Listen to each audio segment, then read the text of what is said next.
Time magazine called him the unsung hero behind the internet. CNN called him a father of the internet. President Bill Clinton called him one of the great minds of the information age. He has been voted history's greatest scientist of African descent. He is Philip Emeagwali. He's coming to Trinidad and Tobago to launch the 2008 Kwame Ture lecture series on Sunday, June 8th at the JFK Auditorium, Lewis in the Western, 5 p.m. The Emancipation Support Committee invites you to come and hear this inspirational mind address the theme, crossing new frontiers to conquer today's challenges. This lecture is one you cannot afford to miss. Admission is free, so be there on Sunday, June 8th, 5 p.m. at the JFK Auditorium, Lewis in Augusta.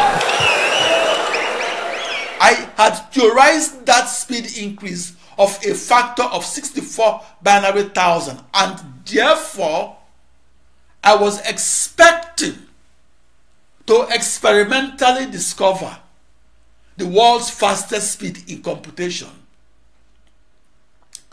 Even though I was expecting the world's fastest speed in computation in 1989, I was shocked and in disbelief when the world's fastest speed in computation popped up on the computer monitor of my four-brained workstation that front-ended my 64 binary thousand-brained massively parallel processing machine. Even though my experimental discovery matched my companion theoretical discovery that preceded it a decade earlier, I developed an imposter syndrome. I developed it in part because I was black and African.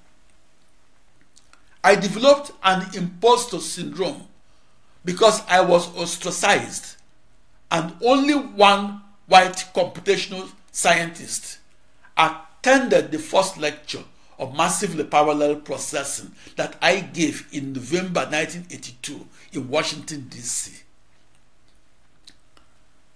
Because I developed an imposter syndrome, I convinced myself that I made a mistake. Due to self-doubt, I wasted half a year, the last half of 1989, searching for the mistake in my new massively parallel processing supercomputer code that did not exist.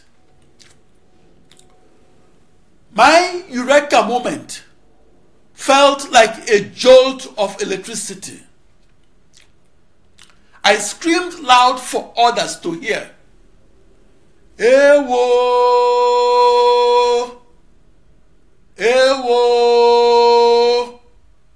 Ewo! I screamed in my ancestral Igbo language of Onitsha, Anambra, the former East Central state of Nigeria, West Africa. On the 4th of July of 1989, I experimentally recorded a world record computational speed of 20,000 calculations per second. Then my screaming continued for half a year, with each small increment that led to a new world record. My computational speed peaked at 47,303 calculations per second for each processor that I massively parallel processed through. My supercomputer speed that made the news headlines in 1989 was achieved in a high-level programming language.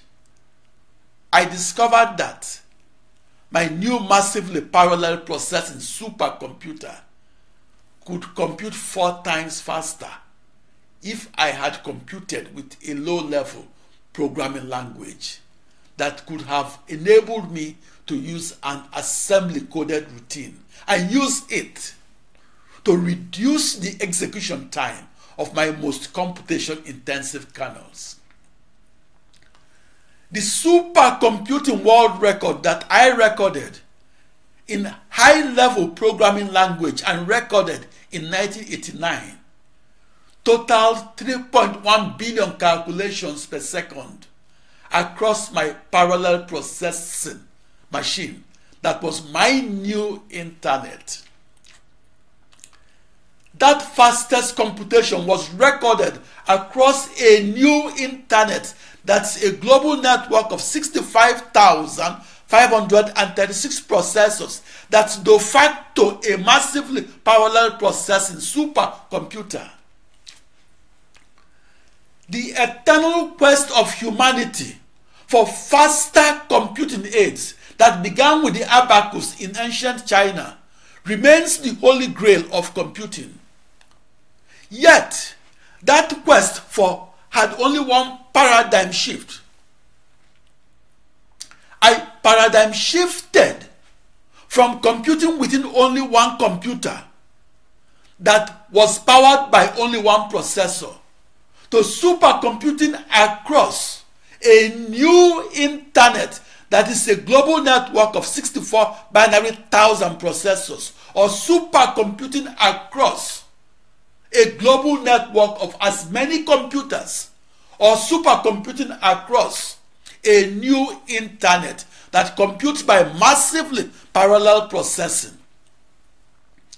In the 1970s and 80s, the grand challenge of communicating across that new internet was ridiculed and mocked as follows: parallel processing, or supercomputing many things at once, instead of computing only one thing at a time, is a beautiful theory that lacks an experimental confirmation.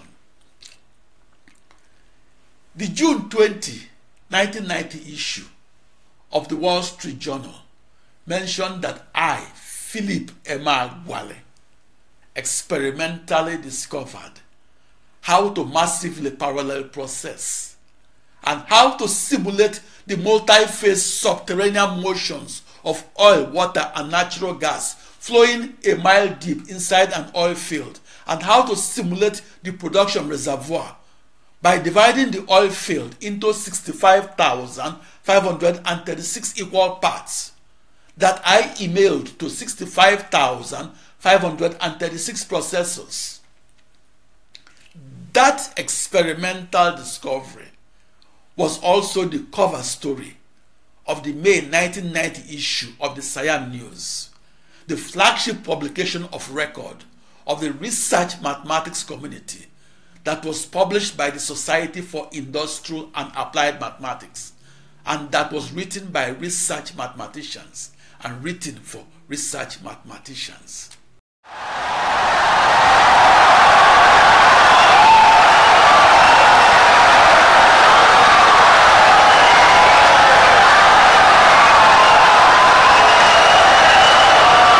Insightful and brilliant lecture.